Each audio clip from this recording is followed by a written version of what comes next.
Hey guys, tonight we're taking a slow, sandal-worn stroll through the heart of the ancient Persian Empire, back to a time when mail was hand-delivered cross-continent by incredibly fit guys who somehow outran horses. Yep, that's right. No saddles, no stamps, just raw determination, dusty roads, and a lot of calloused feet. Picture this. The year is roughly 500 BCE, and the Achaemenid Empire stretches from the Aegean Sea to the edge of India. That's a lot of land. And if you're King Darius I, King of Kings, as he humbly liked to be called, you've got a lot of messages to send to governors, generals, tax collectors, even the occasional rebellious prince. Problem is, you can't just text them. And your average camel? Not exactly express delivery. So, before you get comfortable, take a moment to like the video and subscribe, but only if you genuinely enjoy what I do here. And hey, I'd love to know where in the world you're tuning in from. Drop your city and local time in the comments. Now, dim the lights, maybe turn on a fan for that soft background hum. And let's ease into tonight's journey together. You find yourself stepping off the edge of a bustling Persian city at dawn. The air is cool, filled with the smell of warm dust, baked bread, and the faint tang of camel sweat. Somewhere nearby, a rooster declares itself emperor of the morning, and sandals slap rhythmically against stone. You're not a tourist here. You're in uniform, with a courier's satchel bouncing lightly at your hip and a royal seal stitched to your shoulder. You're about to become a pirradaziš, one of the king's elite messengers. It's your first run, and you've been told, cheerfully, that the penalty for losing a message is creatively discouraging. You tighten the strap across your chest and try not to look nervous. You start down a dirt path that quickly gives way to a strange, well-constructed road, flat, wide, and surprisingly smooth. This is the Royal Road, Darius's pride and joy. A 500-mile marvel of engineering that stitches together the empire like a single, stretched-out scroll. The stone beneath your feet is worn but solid. Each slab bears the weight of 1,000 journeys. Messages of war, peace, grain deliveries, marital disputes, and a couple of regrettable love poems that probably shouldn't have survived history. The first mile is quiet, save for the occasional bleating of goats and the jingle of a distant merchant's cart. You pass a farmer who offers you a fig and a nod. You accept one, partly for energy, partly because it gives your hand something to do besides tremble. You're not allowed to read the message in your satchel, but it's wax sealed with the unmistakable emblem of Darius himself, a winged figure clutching a bough, which is either very majestic or just dramatic. Probably both. Historians still argue whether these couriers were full-time professionals or drafted from other roles like soldiers or bureaucrats. But one thing is certain, they were fast. Like, run a marathon before lunch fast. And you're quickly realizing that your sandals are not up to the task. The road curves past a low hill, revealing a checkpoint, your first relay station. It's a simple mud brick building with a flat roof and a small courtyard where a fresh courier waits, bouncing slightly on his heels. You glance at your arm. Wear time is measured not in watches, but in how much sweat has soaked into your sleeve. You've made decent time, with barely a word. You pass the sealed message to the next runner. He grins, offers a slightly breathless good luck, and then boom, he's gone, kicking up dust like a man who's late for his own coronation. You, however, get to rest. This station has water, dates, and a pile of warm bread stacked neatly on a stone table.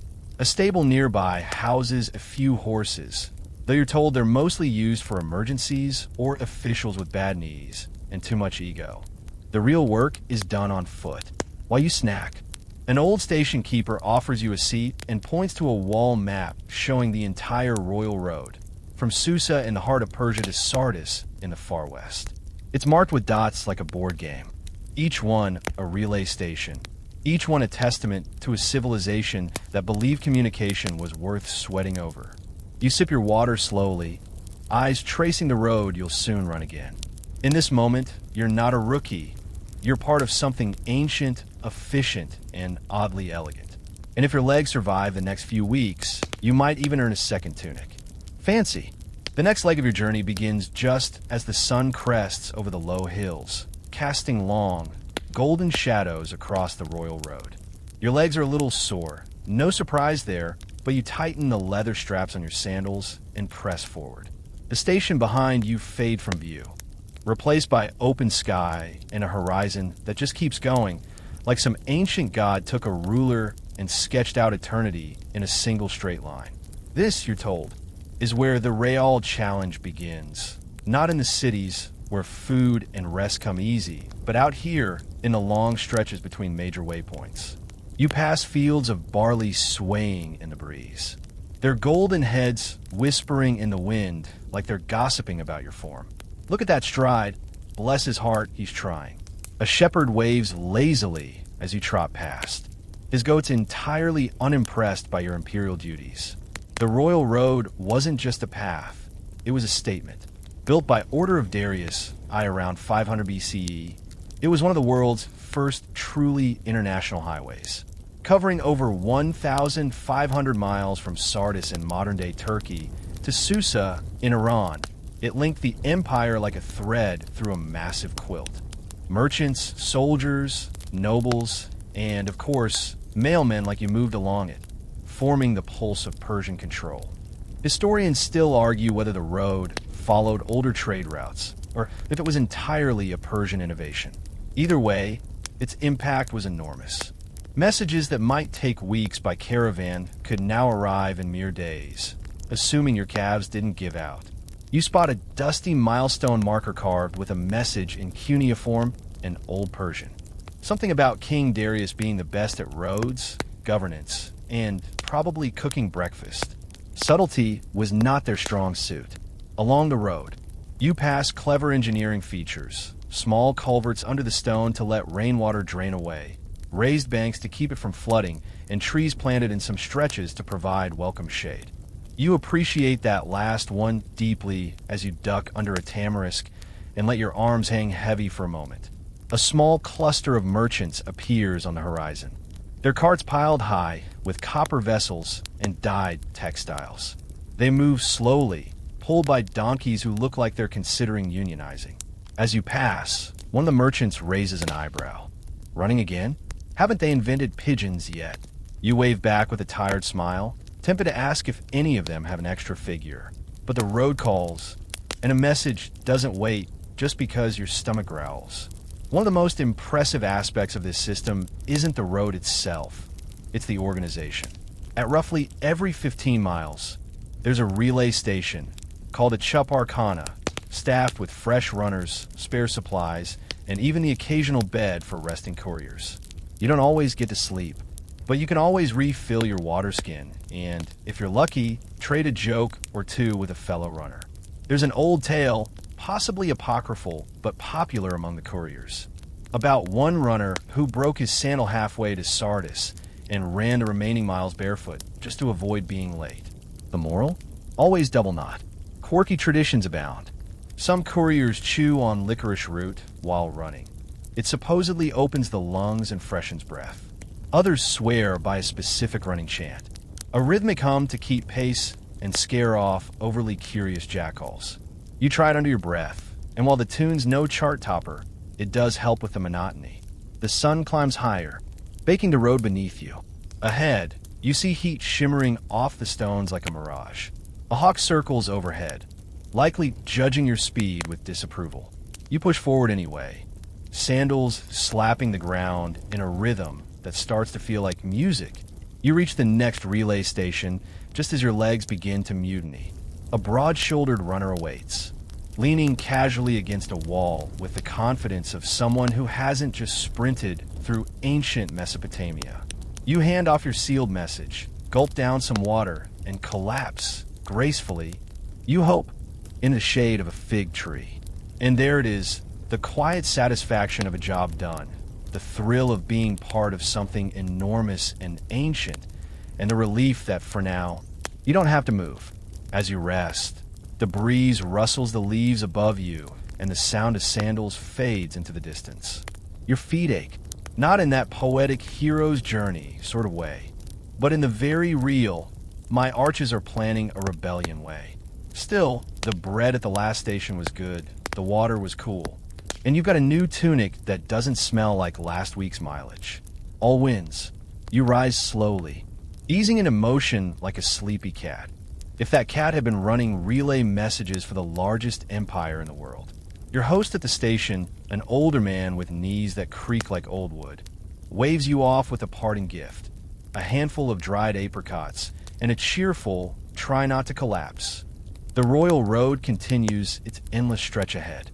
At this section, it skirts the edge of rolling hills and cliffs, the terrain getting a little bolder and more dramatic, as if the land itself wants to challenge your pace.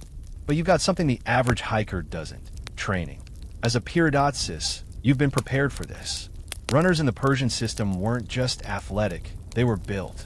It said that many trained in military camps, running for hours a day, learning how to breathe like bellows and pace themselves by counting steps. Their diets were carefully controlled: dates, barley, dried fruits, lean meats, and no, sadly, no baklava.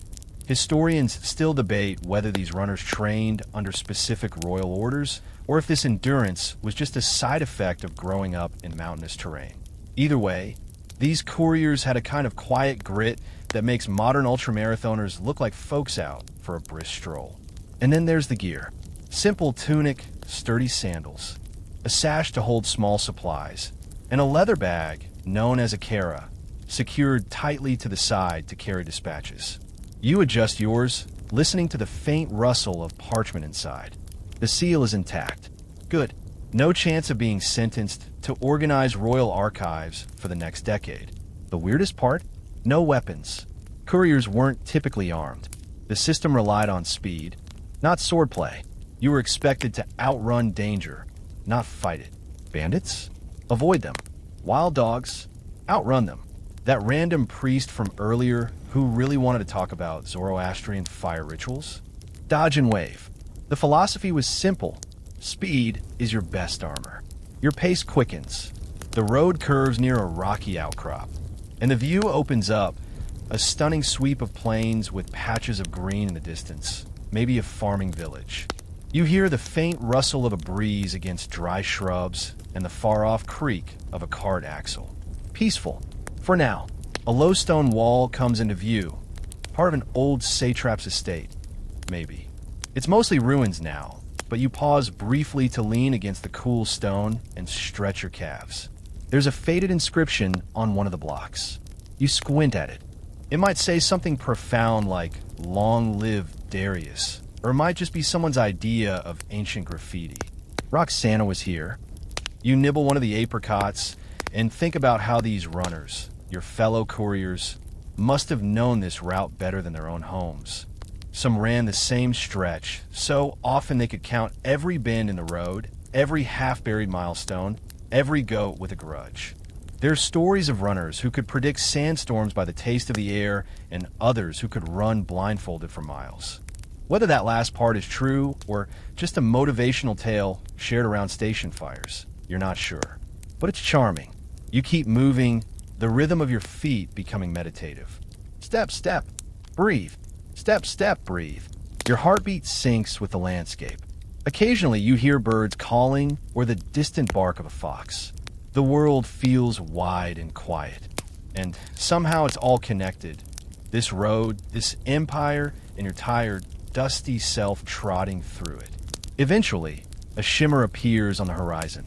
A reflection off a small stream. A rest point. Not a full station, but a welcome pause. You splash your face with cold water, feeling the fatigue peel away in layers. You drink slowly, watching a lizard dart between stones.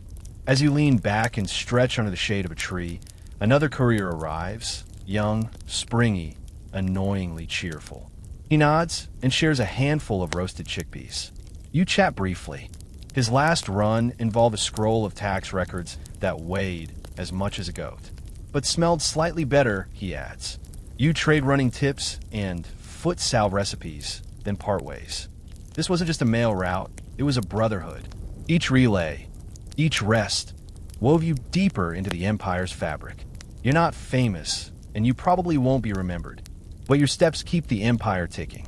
And with that thought, you rise again, adjusting your bag and sandals, and melt back into the road. You're starting to realize that the most miraculous part of this whole operation isn't the length of the road or the speed of the runners. It's the sheer precision.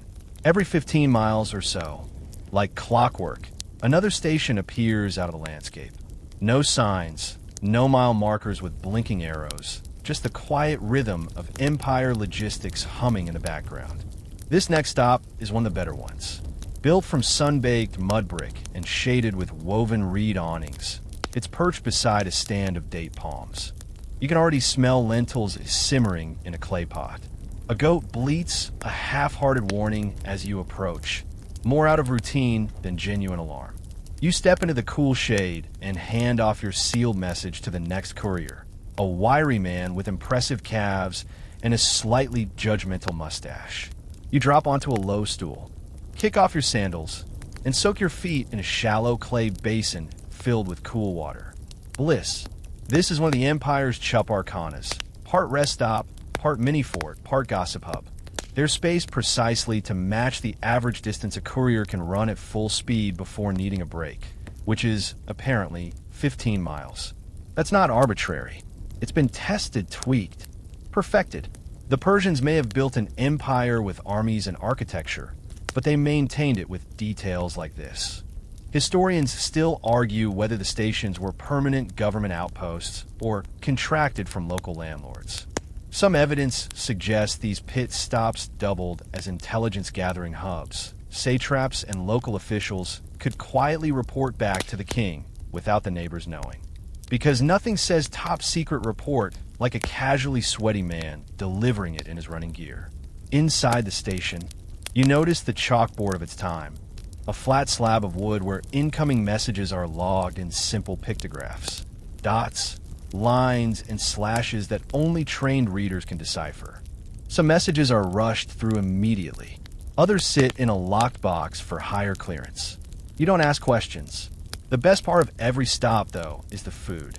And here, that means lentils with garlic and dried lime, flatbread with a smear of pomegranate molasses, and, if you're lucky, goat cheese that hasn't absorbed too much desert aroma. You eat slowly, savoring the rare moment when your legs aren't arguing with your brain. Across from you, a courier with a bandaged ankle tells a story about a relay last spring where a snowstorm nearly froze the ink on his dispatch. You raise your eyebrows. Snow? Here? He grins. Up in the Zagros Mountains. You don't know cold till you've run through a blizzard with no socks. You laugh quietly. You don't want to wake the other runner napping nearby, curled up like a cat under a worn tapestry. You realize how valuable sleep is in this job. The stations don't just serve meals, they serve moments of silence, too. You sit still, sipping water, listening to the muted world beyond the walls. The breeze stirs the edges of the reed awning. A chicken clucks somewhere. You catch your breath, and for a moment, it feels like the world has paused just for you. A satrap's retainer arrives with a small entourage. They're heading east toward the capital. He wears a cloak too heavy for the weather and smells faintly of cinnamon. He barely glances at you, which is fine. You're invisible here. Not in a sad way, just in that quiet, necessary way that keeps empires humming, like the oil in a massive machine. The courier who replaced you earlier returns, sweaty, winded, grinning. Made it in record time, he says. Beat a horse. Again. Yes, that's the story you've heard. The Persian postal system was so efficient, and the runners so well trained, that they could outperform mounted couriers over long distances. Not because they were faster in bursts, but because they didn't need to stop. Horses tire, runners relay, the baton never slows.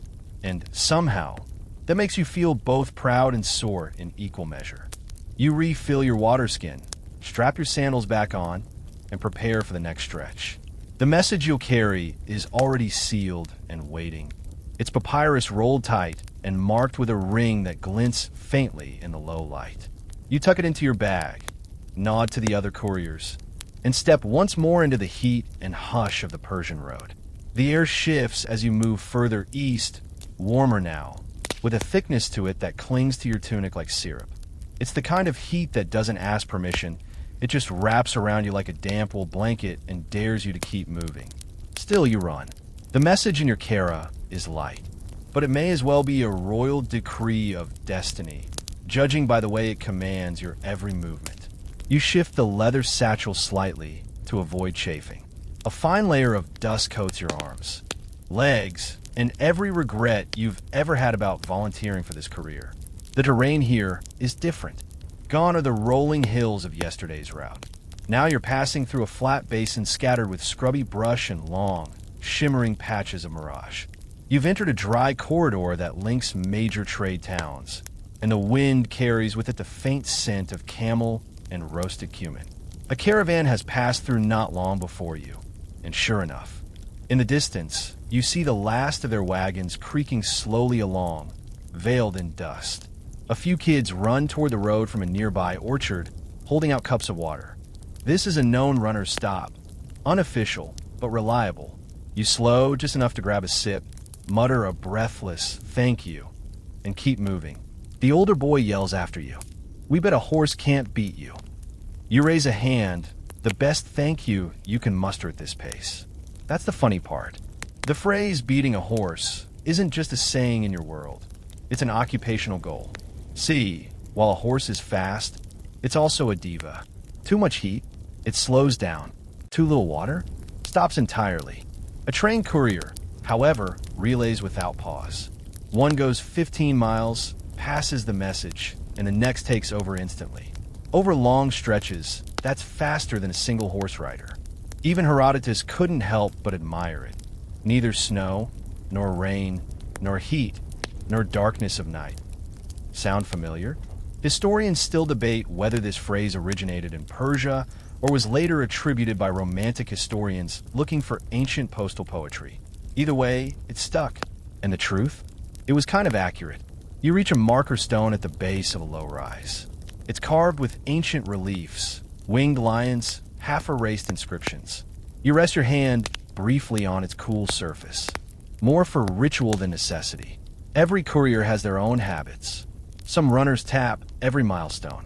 Others whistle as they pass. You count your steps in silent groups of 100. Helps your mind drift, but not too far. You crest the rise, and suddenly the landscape opens up into something unexpected. Fields. Real ones. Lush rows of barley and chickpeas stretching outward like a green sea. Irrigation canals shimmer alongside, and a clay aqueduct hums with the sound of water. It's a surprising splash of life in what had seemed like an endless brown quilt. The village at the edge of the field isn't an official stop, but they know who you are.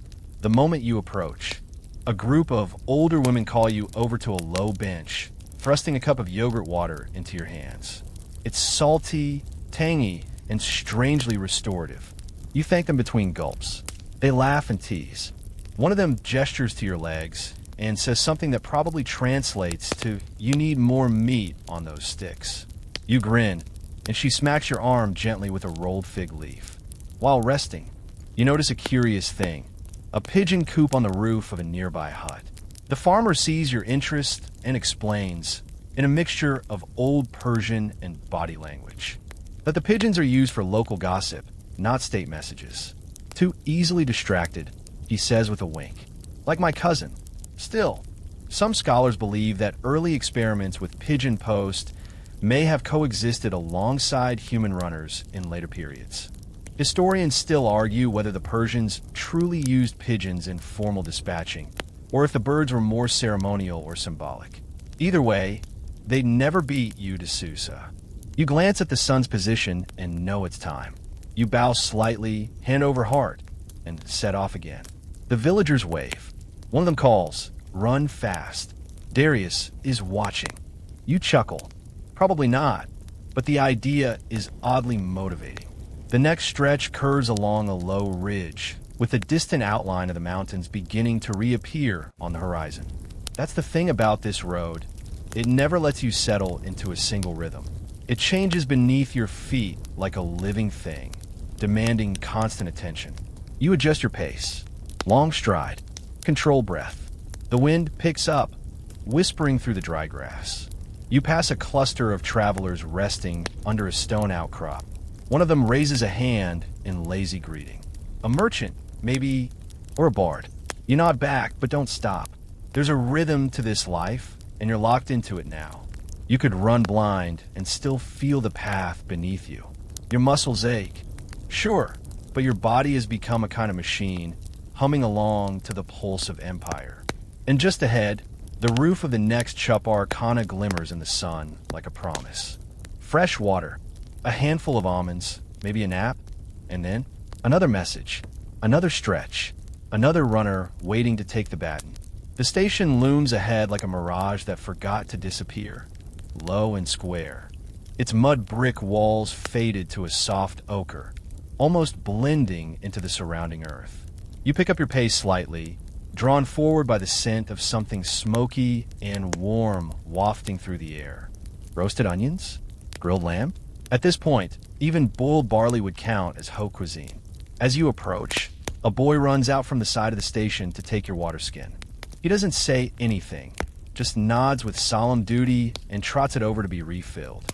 You step into the shaded entryway, and your body gives a sigh of relief, so loud it might register on nearby seismographs. This is one of the larger stations, complete with a shaded courtyard, separate sleeping quarters, and even a small bath fed by a clever little canal system that whispers cool water into a stone trough. You sit down on a worn bench and pull off your sandals.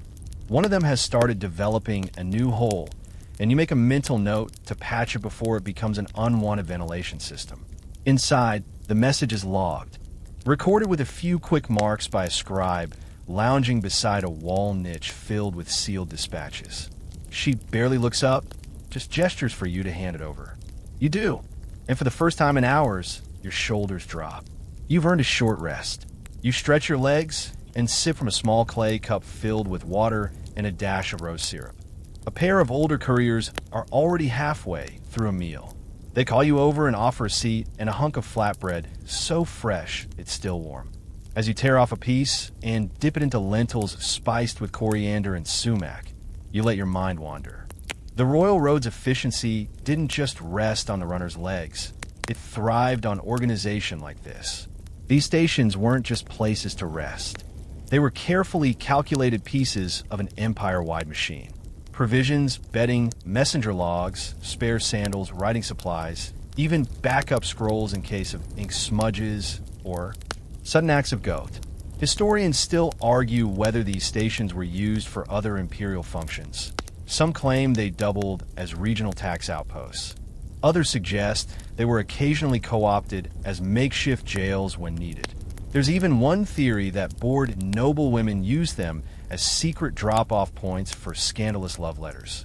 But that's more likely a dramatic retelling from a traveling poet with a flair for the theatrical. After eating, you wash your face at the courtyard basin. The water is cold enough to shock your thoughts into a brief moment of clarity. As you dry off, you catch sight of an old engraving etched into the edge of the basin, a stylized winged bull, symbol of royal authority. Above it, a phrase, "Truth flows faster than the wind," probably the work of a particularly poetic station master. Another courier walks in, his tunic soaked in sweat, a small scroll clutched tightly in one hand. He nods, breathing hard, and hands a message off to the waiting scribe. You notice the seal is marked with an urgent glyph, Royal Court Correspondence. That one will be prioritized, passed up the line without delay. You realize the subtle hierarchy of messages, daily reports, inventory logs, diplomatic letters, royal decrees, and sometimes coded missives written in scripts only a handful of palace readers could decipher. You've never seen one yourself, but whispers travel even faster than you do. Some say those messages include secret troop movements or coded evaluations of rebellious governors. But for now, all you're carrying is a message from a provincial official to a treasury clerk in Persepolis. Something about grain shipments and tax assessments. Not glamorous, but necessary. Without grain, soldiers go hungry. Without tax records, the court can't fund roads like the one you're currently sweating across. Empire, in the end, is mostly paperwork delivered on sore feet. You shift your weight, considering whether to nap or push forward. The temptation of rest is strong, but there's a breeze outside, and you know the next stretch runs through a shaded valley. Rare comfort in the midday sun. You nod to the station master, who gestures toward a satchel already prepped with your next scroll. This one's lighter than expected. You wonder if it's a simple update or a coded message in disguise. You've learned not to ask. You refill your water, check your sandals one last time, and step out into the light again. The sun's angle has shifted. Long shadows stretch ahead, painting the road in slow-moving streaks of gold and brown. You fall back into rhythm, step, step, breathe. The heat presses close, but not cruelly. It's more like a stubborn friend who insists on walking beside you. Birds chatter from the trees lining the roadside, and you pass a group of farmers leading a small herd of goats, their bells jangling like offbeat percussion. One of the goats eyes you suspiciously. You nod politely and give it a wide berth. You remember last time, a goat ambush that cost you a scroll and half your pride. You laugh quietly at the memory, even as your feet carry you further down the winding path. This is your empire now. Not the palaces or the battles or the court intrigues, but this, the silent passage of messages across land and time, carried by runners with sore legs and stubborn hearts. The valley ahead opens up like a sigh. You ease into its gentle slope, letting your stride loosen and your pace soften. Shade drapes itself across the path in slow-moving bands. Thanks to the tall cypress trees lining the road like quiet sentinels. Their tops sway lazily, whispering secrets in the wind that you'll never be invited to hear. You're alone again, which is somehow both comforting and unsettling. Just you, your message, and the sound of your sandals brushing dust into the air. Even the birds have gone quiet, perhaps out of respect for the stillness. The road here is well kept, smooth and slightly curved to follow the natural contours of the landscape. You notice the drainage ditches running along either side, carefully dug to prevent flooding during seasonal rains. Not glamorous, but effective. The Persians didn't waste much on decoration out here. They saved the grandeur for the palaces and left the roads to function like clockwork. And oh, how they functioned. You pass a boundary marker carved with elegant script, Old Persian, maybe, or Elamite, depending on who did the chiseling that week. It marks the edge of a district, a quiet reminder that every parcel of this land is measured, taxed, governed. Somewhere in the capital, a man with far softer hands than yours has a tablet tracking exactly how many barley stalks grow in this valley. And he knows them because couriers like you make sure those numbers arrive on time. You pass a man leading a donkey cart piled high with woven baskets. He nods in greeting, and you raise 2 fingers in return. It's a small ritual of the road, acknowledged without slowing. He mutters something under his breath that might be a blessing or might just be a complaint about his donkey. Either way, you keep moving. There's something rhythmic about the valley. The wind, the road, your breath. They fall into a pattern so seamless that your thoughts begin to wander. You imagine the satrap who governs this district. Does he know how good the road is here? Has he ever run it? Probably not. Most governors travel by chariot, at least when they leave their villas at all. You wonder if they ever think about the runners, the messengers, the ones who make their job possible by delivering numbers and orders wrapped in dusty scrolls. Probably not, but you don't mind. You're not in this for glory. Your stomach growls softly. You fish in your satchel for the small bundle wrapped in linen, almonds, and dried figs. You chew slowly, letting the sweetness coat your mouth. It's not much, but it's enough. Food here is about function, not flair. You once met a courier who swore by raw garlic as trail food. Keeps the snakes away, he claimed. More likely, it kept everyone else away. As you reach the bend in the road, you spot something odd. An old milestone, crooked and half buried in the grass. You crouch beside it, brush off the dirt, and trace the letters with your fingers. It's a dedication to King Darius, declaring the speed of royal light and the unceasing road. It's worn and lopsided, but still legible. Historians still argue whether these milestones were symbolic gestures of royal propaganda or practical navigation tools for early road engineers. Some say they were placed every parasang, roughly 3.5 miles, while others believe they were more for psychological pacing, little bursts of royal encouragement. Either way, this one feels like a quiet relic of a time when kings were obsessed with speed. You run a thumb over the carved winged figure above the script. Ahura Mazda, god of wisdom, protector of truth. A god who, presumably, appreciated punctual dispatches. You stand again, rolling your shoulders. The satchel presses lightly against your ribs. Just another few miles before the next station. You fall into motion once more, counting steps, syncing your breath with the beat of the land beneath you. Suddenly, movement up ahead. A flash of color. Another courier running toward you. Not in distress, not panting, just doing their job. Same as you. As you pass each other, you exchange the standard glance. Are you okay? Yes. You? Also yes. Nothing more is needed. In the distance, you spot the next station's smoke curl rising into the sky. It's faint but steady, and it smells like lentils again. Either they really love lentils, or there's a central menu for all Chup Arcanas. You wouldn't be surprised. As the shadows lengthen and your legs ache with the day's journey, you wonder, not for the first time, how many people it takes to run an empire. Not just rulers and generals, but scribes, farmers, cooks, and you. Especially you, the one whose feet connect all the others. The wind shifts again, carrying the scent of wood smoke and distant rain.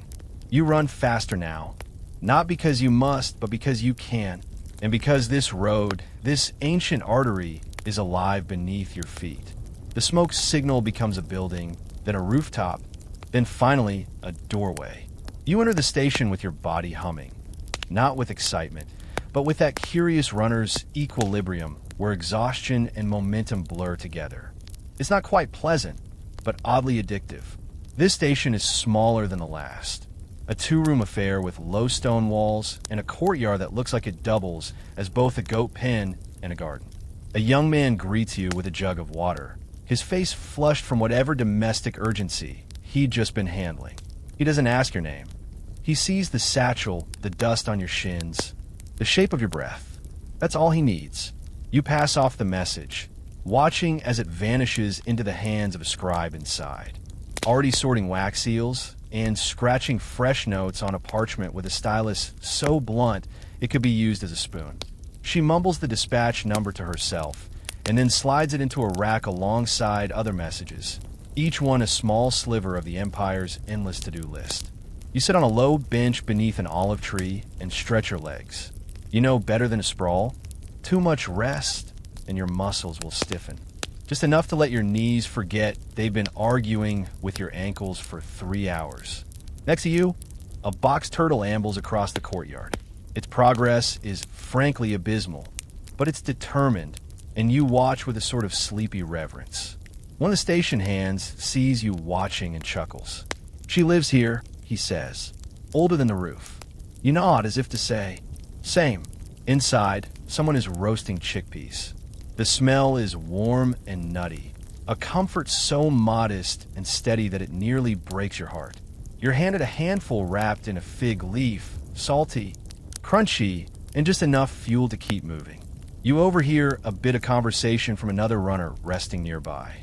He's younger than you, overconfident in that way that says he hasn't been caught in a flash flood with soggy scrolls yet. He's bragging about making the run from Sardis in record time. Beat the horse by 2 whole hours. He says, chest puffed like a pigeon. Someone across the courtyard mutters. The horse probably stopped for snacks. You stifle a laugh. Quietly. You've been that kid once. Full of speed and vinegar. Convinced the world is impressed with your split times. But over the miles, you've learned it's not about fast. It's about forever. The system only works because it never stops. Like breathing. Like blinking. Like Empire. And speaking of systems, this is the section of road known as the Breath Line, a nickname given by runners because it spans a sequence of fast relay stations placed almost too closely together.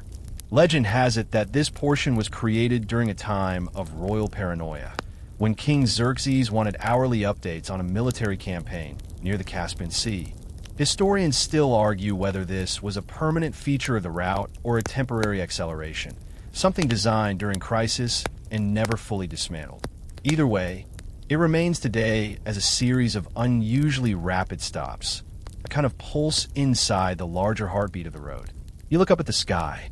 The clouds are forming long, thin streaks, Mares tails. The old folks call them wind signs, change coming. You know how to read weather better than you read words. It's a survival skill more than a party trick. Back on your feet, you tighten your sandals again. This time, a strap gives a little groan, and you whisper a deal with it under your breath. Just a few more miles, and you'll give it a rest. Maybe even rub it with oil, if it's lucky. The station master returns with your new dispatch. He handles it with exaggerated reverence and a wink. Straight to the temple gardens at Pasargadae, he says. They say one of the high priests has been overwatering the royal lilies. You raise an eyebrow. He shrugs. Even empires have gardening disputes. You tuck the scroll carefully into your pouch. It's not always worn gold. Sometimes it's lilies. Sometimes it's shipments of dyed wool. Sometimes it's a personal note between nobles disguised as tax ledgers. But every message matters. It all builds towards something. You step through the gate, the dust rising in little clouds beneath your heels. The road ahead curves again, this time following the slow meander of a shallow river. The sound of the water is like a lullaby for the land, soft and insistent, a gentle reminder that things flow when left undisturbed. As you run, you notice a group of children fishing with baskets in the shallows. One of them waves with both arms, nearly drops a fish, then laughs so hard she nearly falls in. You wave back, a little breathless, and keep going. You remember being that age, climbing trees, chasing goats, pretending to be a king. Now here you are, pretending to be invisible. Fast, efficient, unremarquable. The perfect courier. Your breath evens out. Your legs find a rhythm again. Somewhere ahead, someone's waiting on a scroll that will tell them whether they owe taxes in grain or silver, whether their daughter's marriage has been approved, whether their regiment is moving to Bactria or staying put. They don't know your name. They never will, but they trust that someone will get the message there. You run. The river hums alongside you, and for a time, it feels like you're not so much running as floating beside it. The road curves gently eastward now, hugging the water's edge before climbing up a slow rise toward the hills. The air smells like mint and wet stone, fresh, a little sharp, as though the world has just rinsed its face. Your feet slap a little harder now. The incline takes effort, but you know this stretch. You've run it before, several times, in all kinds of weather. You even remember once passing through when the river had overflown its banks and turned the whole plain into a muddy slip and slide. That day, your scroll had arrived damp but intact, smelling faintly of fish. The scribe hadn't even blinked. This hill is named by runners as Messenger Spine. No official marker calls it that. There's no grand stone inscription, just an old, splintering milestone tucked behind a cypress tree with the faintest graffiti scratched into it. Back still hurts. The writing is crooked, likely done by a courier pausing mid-complaint and mid-century. Near the top, the wind picks up. It isn't cold, but brisk enough to remind you that the seasons are turning. Somewhere in the north, snow has probably already dusted the Zagros Mountains. You won't see snow, not this time, but the wind carries the chill's whisper anyway. It urges you forward, not unkindly, just efficiently. You crest the hill, legs grumbling quietly, and pause at the top to look out. The view here always catches you off guard. To your left, the river winds off into the horizon, threading villages and farmlands together like beads. To your right, the hills roll and fold into one another like lazy cats napping under the sun. And ahead, nestled in a dip between two ridges, sits the next station, low and brown like all the others, yet somehow still inviting. You exhale and start the descent. The downhill is easier, though it demands its own caution. Your strides lengthen, and you adjust your balance ever so slightly, keeping your satchel close to your side. The scroll inside feels light, but you know better than to let your guard down. Even a pebble can turn a long run into a long limp. As you approach the station, you spot a small crowd outside. Not unusual. Some stations double as market stops for passing traders. A few mules tied to posts, baskets of dried herbs, bright-colored textiles draped over a railing. You make your way through the bustle, nodding where appropriate, avoiding an enthusiastic chicken with far too much confidence. Inside the station, the scribe is older, a woman with silver-streaked hair and hands that move like ink brushes.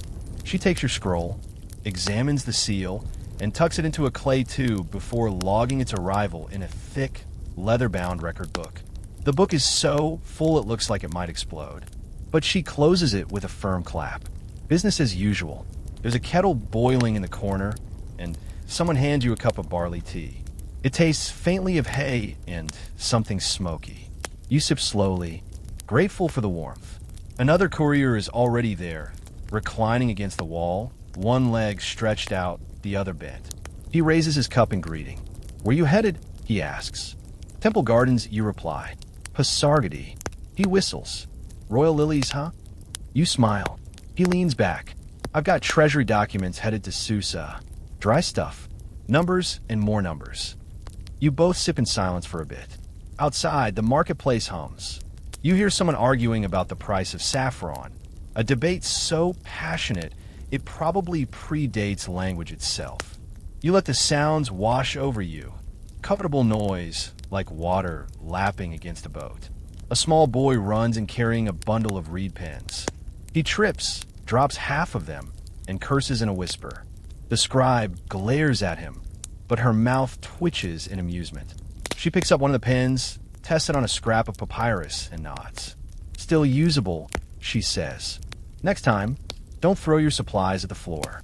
He grins, snatches the bundle, and vanishes. You tighten your sandals once more and collect your next dispatch. This one has a simple red ribbon around it. No seal, no glyphs, just ribbon. Those are usually personal messages, important but private. You've carried ones like this to grieving widows, to wandering sons, to temples where priests read them aloud and then burned them in offering. Historians still argue about how many personal messages were allowed in the imperial mail system. Some claim it was strictly forbidden. Others insist there was a quiet allowance. So long as it didn't delay official business, a courier could carry a note or two on the side. You've seen enough red ribbons to suspect the latter. Outside again, the sun is beginning its slow descent. The sky tinges orange, and the hills stretch their shadows across the land like sleepy giants getting ready to lie down. You press on. The road narrows slightly, hemmed in by low walls meant to stop livestock from wandering. The walls don't always work.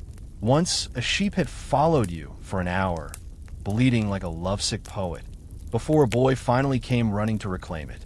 You remember the boy apologizing profusely and the sheep looking deeply offended. The memory makes you chuckle aloud now. Your path bends eastward again, and you glimpse something unusual, a way station that's clearly under renovation. New thatching on the roof, fresh clay smeared along the walls. A few workers still laying out stones to fix a cracked section of the courtyard. You wonder if they're expanding it. Maybe traffic has increased. Maybe a local official finally visited and realized how badly his station needed a makeover. You pass by with a nod, not stopping this time. A heron lifts from the riverbank nearby, its wings wide and deliberate. It arcs overhead and disappears toward the marshes. You envy its view, even as your feet stay stubbornly attached to the ground. Still, you're not far now. The next stretch will take you closer to the royal gardens. You can almost smell the lilies already. The scent of blooming lilies drifts in the air as you near Pasargadae's royal gardens, a delicate perfume that mingles with the earth's warmth and the faint buzz of insects settling for the evening. Your legs feel the lengthening of the day, but push on, buoyed by the promise of rest and the quiet satisfaction of another delivery nearing its end. The gardens lie just beyond a low stone wall, where meticulously trimmed hedges ripple gently in the breeze and fountains murmur secrets in a language older than the empire itself. The royal gardens are no mere patch of green. They're a living tapestry, designed to impress and soothe in equal measure. You pause at the gate to watch the water channels, narrow canals that snake between rows of date palms and fragrant jasmine bushes. Each fed by ancient irrigation technology, the Persians refined from their Mesopotamian neighbors. The water glistens, reflecting late sunlight like scattered jewels. The layout seems effortless, but is in fact a marvel of engineering, combining form and function with the kind of quiet elegance you imagine a long-distance runner would appreciate. Historians still argue whether these gardens were primarily for leisure or ritual, but what's undeniable is their influence. They inspired gardens from Babylon to Spain centuries later, echoing the harmony between nature and human touch. You wonder if the couriers who passed through often stopped to rest here, momentarily trading the dust of the roads for soft grass and shade. Beyond the wall, you spot the famed lilies, tall, pale blooms that sway like dancers to the faintest breeze. Local legend says these flowers bloomed wherever the first Persian king set foot. A story you've heard from several different couriers. Perhaps true, perhaps fanciful, but a lovely notion to hold on to after long miles on the road. Inside the station, the scribe greets you with a tired but warm smile, her hands steady despite the day's labor. She hands you a fresh scroll, sealed with a bold emblem of the empire, a reminder of the weight your shoulders carry. The scroll contains orders for the next relay, where horses will await. Faster but less enduring than the human couriers who brought messages this far. As you prepare to leave, a curious detail catches your eye. A small jar filled with a reddish paste. The scribe explains it's a type of salve used to soothe tired muscles and cracked skin, made from local herbs and something called camel dung extract. You blink but hold your tongue. Medicinal uses of unexpected materials seem common in this ancient world, though you confess the idea of camel dung on your skin does not sound particularly soothing. You tuck the scroll securely away and step outside, the sun dipping lower, painting the sky in hues of pink and violet. You breathe deeply, savoring the scent of the gardens and the cool air. The day's journey has been long, but you're reminded that the rhythm of this ancient route, the steady beat of footfalls and messages, is timeless. As you set off toward the next station, you feel the steady pulse of history beneath your feet, a connection between past and present, message and messenger, earth and sky. The evening shadows stretch longer now as you step onto the narrow path leading away from the royal gardens. The air is cooler, and the horizon holds a soft glow, like the world itself is sighing in preparation for rest. Your breath forms little clouds in the cooling air, and your footsteps fall into a familiar, rhythmic cadence, steady and comforting, like a lullaby for the road. This stretch of the route is quieter. Fewer villages, fewer travelers, and more open land. You notice the subtle changes, the way the soil shifts from rich clay to coarse sand, how the scent of the river fades and is replaced by the faint aroma of dry grass and sage. The landscape feels more raw here, untouched by the careful hands of gardeners or market vendors. It is the kind of place where you imagine ancient spirits might linger, watching the endless parade of couriers with a bemused patience. You think about the origins of this mail system, how it all began under Cyrus the Great, whose vision for a connected empire seemed almost impossibly ambitious for his time. He built the roads, the stations, and the protocols to ensure messages could cross vast distances with speed and reliability. His name is still spoken with reverence, but historians still argue whether his true genius lay in conquest or administration. You trudge past a small stone marker, worn smooth by centuries of weather and footfall. Its inscription is barely legible now, but local lore suggests it once marked the midpoint between two major cities, a place where weary couriers might catch their breath or swap stories. You wonder what stories passed here over the years. Tales of lost loves, urgent commands, secret alliances, maybe even the odd recipe or two. As twilight deepens, you notice the stars beginning to peek out one by one, until the sky is a scatter of shimmering points. The The constellations are familiar companions.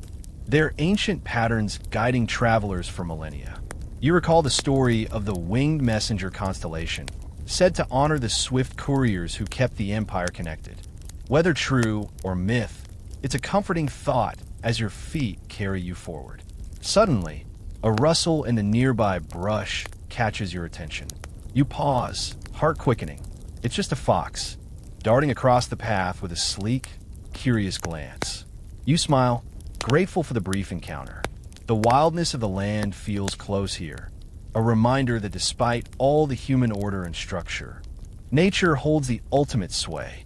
You pull your cloak tighter as the night air grows cooler.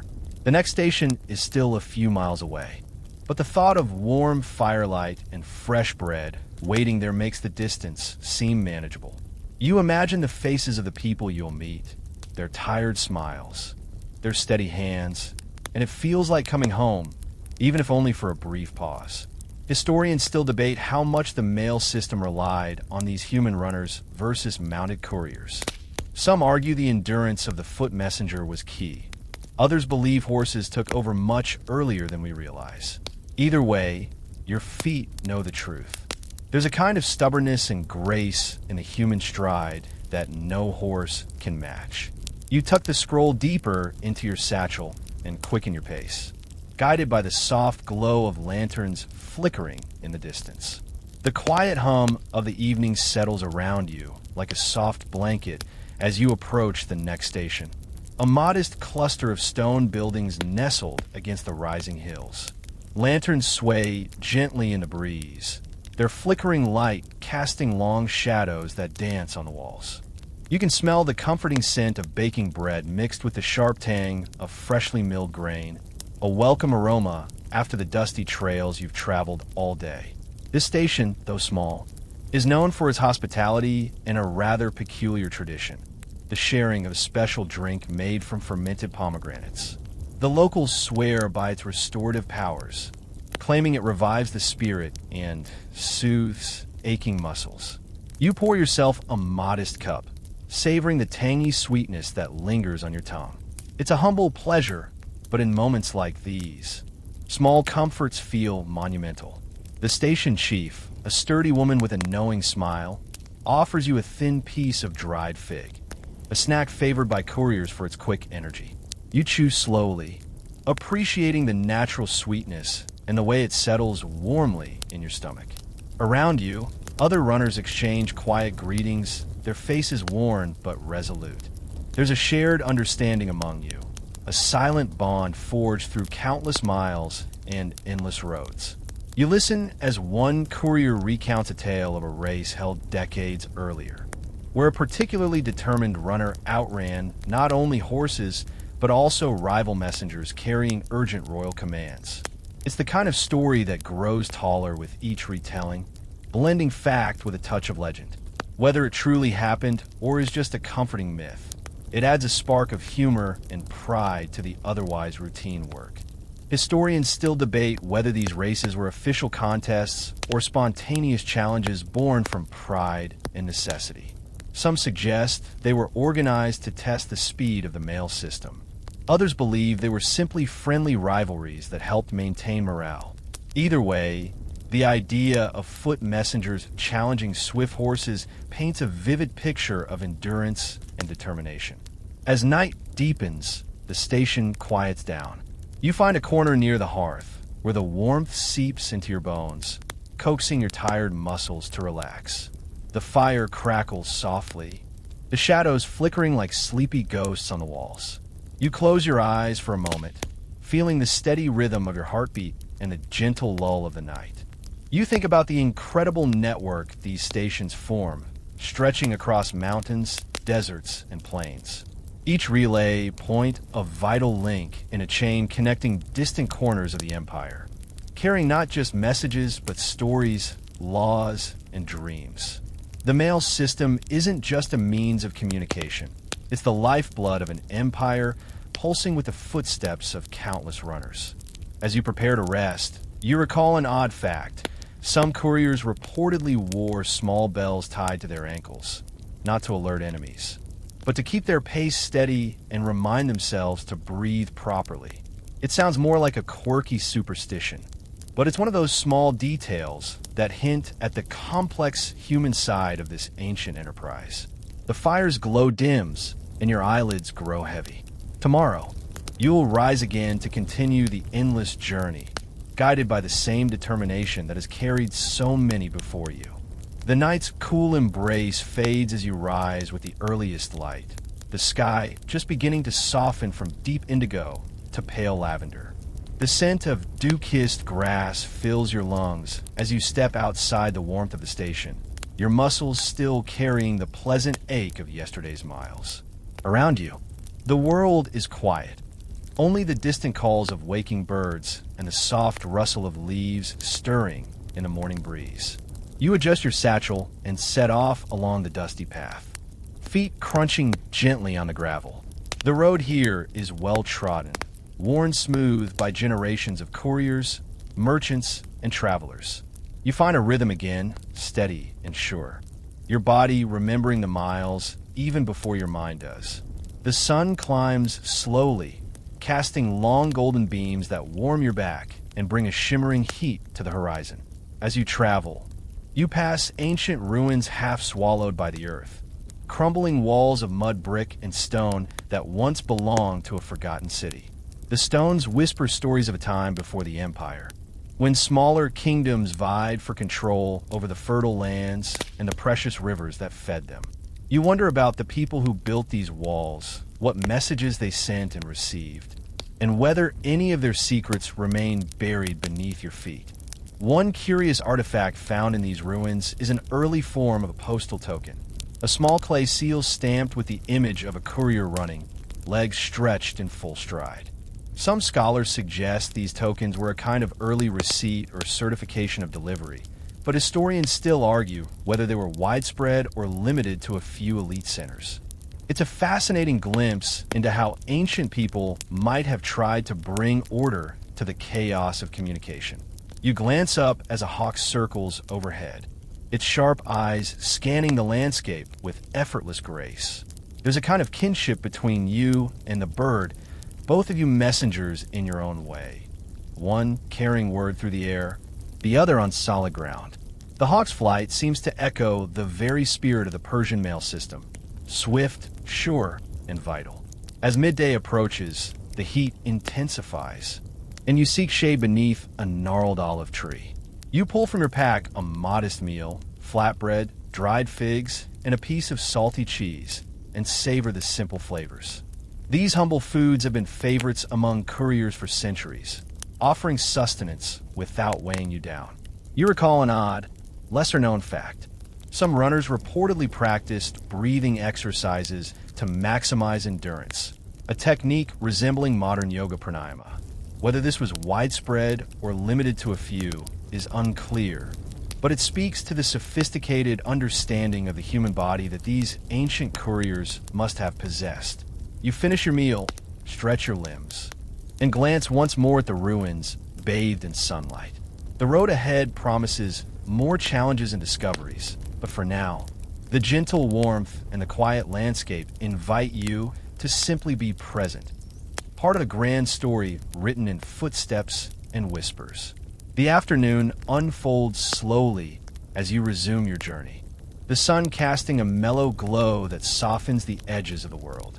The landscape around you shifts subtly, from rolling hills to flat plains dotted with wildflowers that sway lazily in the breeze.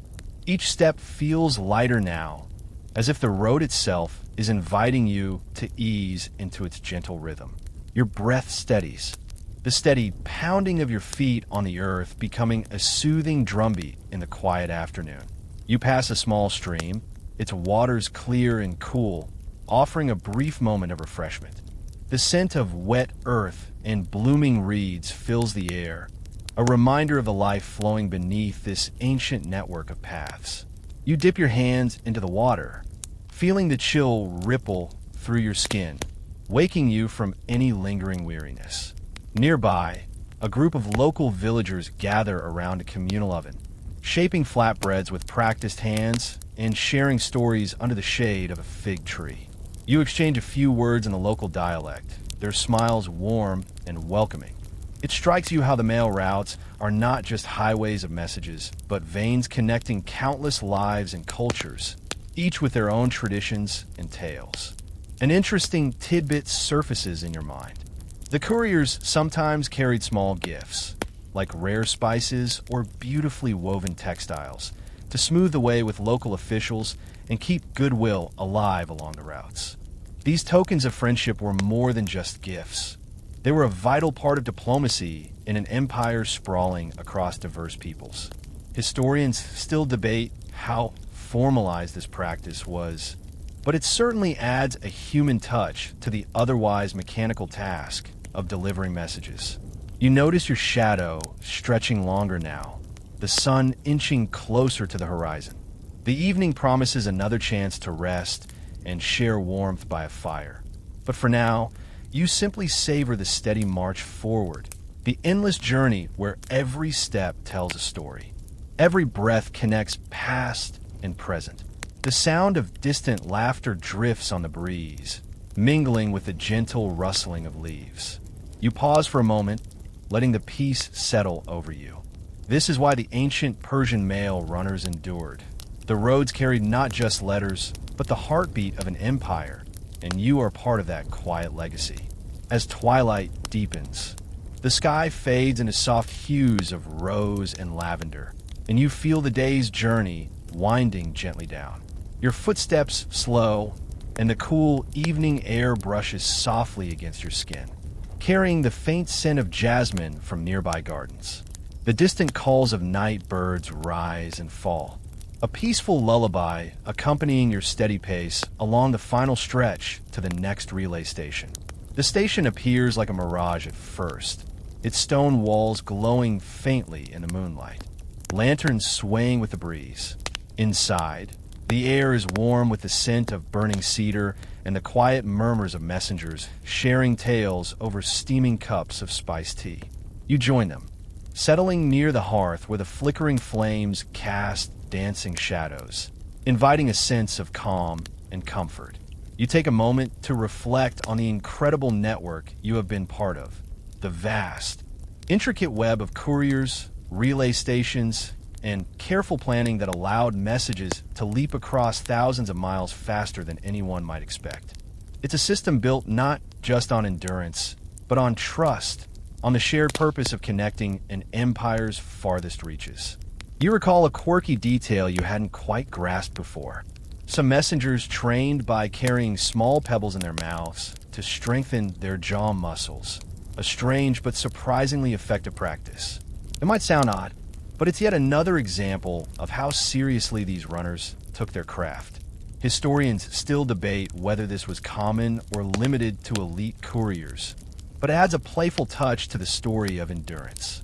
As the fire's glow softens and your eyelids grow heavy, you realize you are not alone in your fatigue. Around you, generations of runners have found rest here, their footsteps echoing faintly in the stones and shadows. You feel a quiet pride and connection, knowing you've walked in their footsteps, carried their messages, and become part of this enduring story. The night wraps around you like a gentle shroud. You settle into your resting place, the distant stars winking softly overhead. As you drift towards sleep, the roads, the runners, the messages, they all blend into a gentle hum of history's heartbeat, carrying you toward dreams woven from footsteps and whispers. The slow, steady rhythm of your breathing matches the fading embers in the hearth as the quiet night deepens around you. The distant stars twinkle softly, each one a silent witness to countless journeys like yours, stretching across the ancient lands. You feel the weight of the day's miles lift gently from your limbs, replaced by a calm that seeps into your very bones. It's comforting to know that you're part of something much larger, an unbroken chain of footsteps, stories, and whispered messages that have traveled these paths for centuries. The sounds around you soften, blending with the gentle rustling of leaves and the faint murmur of the wind through the trees. You close your eyes, letting your thoughts drift to the small, peculiar details that bring this history to life. The jingling bells on runners' ankles, the odd breathing exercises, the secret tokens passed between hands. In this quiet moment, the vastness of the empire feels intimate, as if you're cradled within its heart. The tireless runners, the relay stations, the dusty roads, they are no longer distant echoes, but part of your own story now, weaving through your dreams like the softest thread. So, let the gentle darkness carry you away, the whispers of the past lulling you toward restful sleep. Imagine yourself stepping lightly along those ancient paths, the world around you a tapestry of soft sounds and soothing shadows. Tomorrow is another day for the journey, but for now, surrender to the peace. Rest easy, and may your dreams be as steady and enduring as the footsteps that once raced across the Persian plains.